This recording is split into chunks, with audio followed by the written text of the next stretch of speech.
അരിക്കും പഞ്ചസാരക്കും വേണ്ടിയല്ല ഇത്. അതുകൊണ്ട് കള്ളികളും ആവശ്യമില്ല. ഉണ്ടായിരുന്ന 50 സെന്റും വീടും സ്കൂളിന് ദാനം ചെയ്തപ്പോൾ കിടപ്പാടവും ഇല്ലാതായി. പിന്നെ എൻ്റെയും മാധുവിൻ്റെയും പേരുള്ള ഒരു കുഞ്ഞു പുസ്തകം.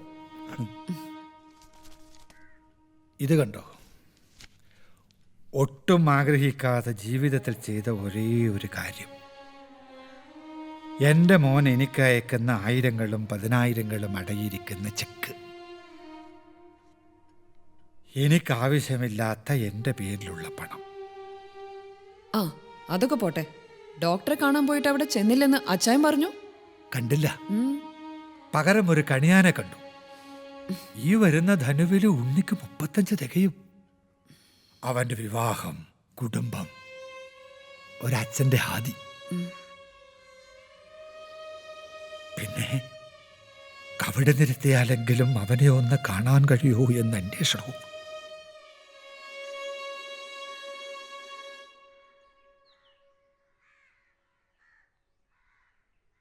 ഇത് എന്തിരിപ്പാ ഉലഹന്നാനെ, എഴുന്നേറ്റ് വന്നേ. എൻ്റെ മെന്നെ, എനിക്കൊന്നിനും വയ്യ. സ്വന്തം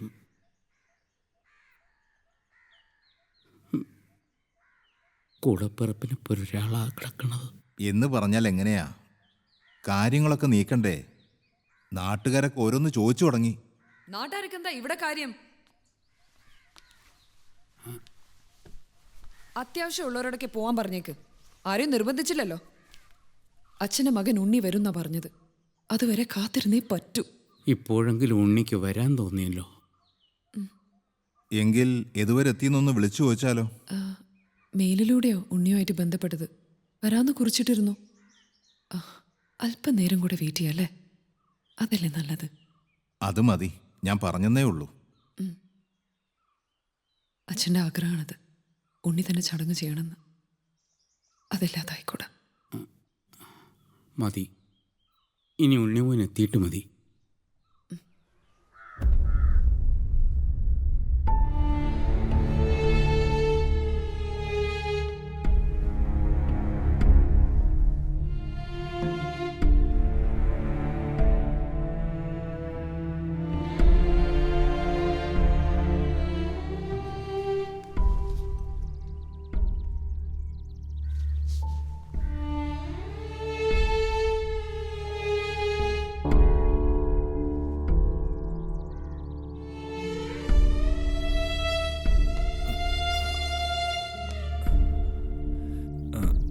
ബദറുന്നിസ,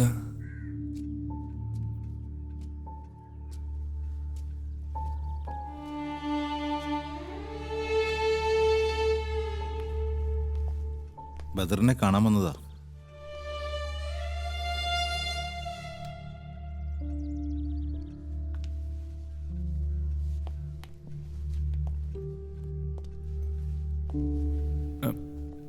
ഞാൻ മാഡം മെയിൽ ചെയ്യുന്നത് എനിക്കാ. ഉണ്ണി, നീ എവിടെയായിരുന്നു കുഞ്ഞെ? മാധവേട്ടൻ നിന്നെ കാണാൻ എത്രമാത്രം ആഗ്രഹിച്ചിരുന്നു എന്നറിയോ? ഉണ്ണിയെ വലിയ ഇഷ്ടമായിരുന്നു അച്ഛന്. ഒരൊറ്റ ആഗ്രഹമേ അച്ഛൻ പറഞ്ഞിരുന്നുള്ളൂ. ഉണ്ണി തന്നെ ചെതുക്കി തീ കൊളുത്തണമെന്ന്. വന്നല്ലോ നീ. എന്നാൽ ഇനി വൈകിക്കേണ്ട, ചടങ്ങുകൾ തുടങ്ങാം. വാ മോനെ. സോറി, എന്നെ വിളിക്കരുത്. ഈ ചടങ്ങ് ചെയ്യേണ്ടത് ഞാനല്ല. അച്ഛന് വേണ്ടിയല്ലേ ഉണ്ണി? അതുകൊണ്ടല്ലേ എത്തിയത്. വന്നൊന്ന് കാണണമെന്നേ ഉണ്ടായിരുന്നുള്ളൂ. വന്നു, കണ്ടു, കഴിഞ്ഞു. ഇനി ഉണ്ണി, അച്ഛൻ്റെ അവസാനത്തെ ആഗ്രഹമായിട്ടെങ്കിലും നിനക്കത് ചെയ്തൂടെ? കഴിയില്ല. ഇപ്പം ഞാനൊരു ഹിന്ദു വിശ്വാസിയല്ല. ഞാൻ മതം മാറി.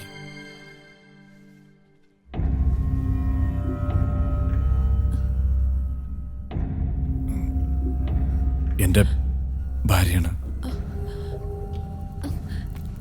കുട്ടി, നീയെങ്കിലും ഒന്ന് പറ. അച്ഛൻ്റെ ഏറ്റവും വലിയ വലിയ ആഗ്രഹമായിരുന്നു അത് നിരസിക്കരുതെന്ന് ഒന്ന് പറ. അവൾക്ക് മലയാളം അറിയില്ല. അറബ് സിറ്റിസണാ. ഉണ്ണി, ഇത്രയും കാലം നിന്നെ കാത്ത് കാത്ത് ജീവിച്ചതിൻ്റെ പേരിൽ ആ മനുഷ്യൻ്റെ ആഗ്രഹത്തെ നീ കണ്ടില്ലെന്ന് വെക്കരുത്. അതും നിന്റെ സ്വാർത്ഥതയ്ക്ക് വേണ്ടി. എന്റെ തീരുമാനം ഞാൻ പറഞ്ഞു. ഇനി ഞങ്ങളെ പോകാൻ അനുവദിക്കണം. ഏത് മതവും ഉണ്ണിക്ക് തിരഞ്ഞെടുക്കാം, അതിനുള്ള അവകാശമുണ്ട്. പക്ഷെ അതിൻ്റെ പേരിൽ നമ്മളെ സ്നേഹിക്കുന്നവരെയും ആശ്രയിക്കുന്നവരെയൊക്കെ ഒഴിവാക്കാൻ ഒരു മതവും പറയില്ല, പറയുന്നുമില്ല. നിങ്ങളോടൊക്കെ മലയാളത്തിലല്ലേ പറഞ്ഞത്? പറ്റില്ല.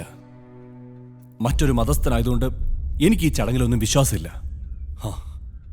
ഇപ്പൊ നീ പറഞ്ഞില്ലേ മറ്റൊരു മതമെന്ന്? ഇസ്ലാം അങ്ങനെ മറ്റൊരു മതമല്ല. സ്നേഹവും കരുണയുമാണിത്. ബന്ധങ്ങളുടെ കൂടാണ്. ജീവിക്കുന്ന കാലത്തും മരണസമയത്തും ജന്മം നൽകിയവരെ തള്ളി പറയണമെന്ന് നിന്നെ പഠിപ്പിച്ച ആ മതമില്ലേ, അത് ഇസ്ലാം അല്ല. ജന്മം കൊണ്ട് ഇസ്ലാമായി ജീവിതം കൊണ്ട് 5 നേരം നിസ്കരിക്കുന്ന ഞാനാ പറയുന്നത്. നിന്നിൽ ഒരു ഇസ്ലാം ഇല്ല.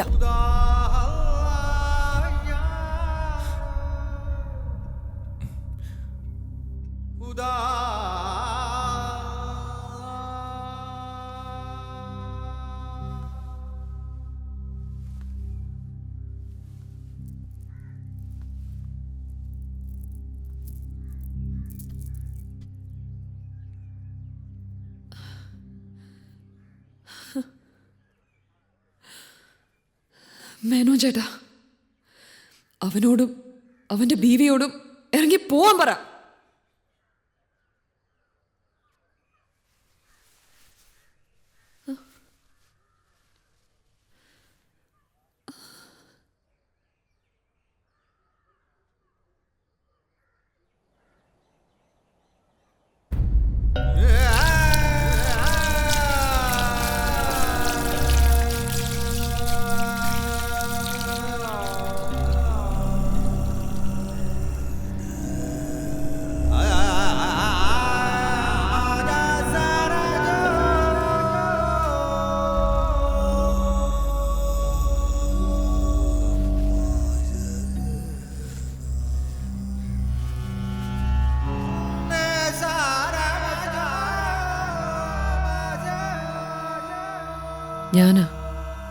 ഞാനാ കർമ്മി.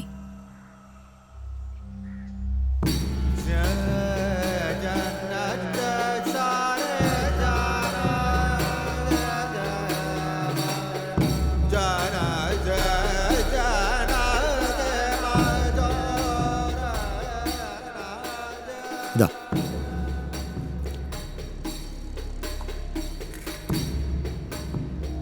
ഈ പവിത്രം ധരിച്ചോളൂ. ദർഭ കാതോട് ചേർത്ത് പിടിക്കൂ. ദേഹവുമായുള്ള ബന്ധം അച്ഛൻ.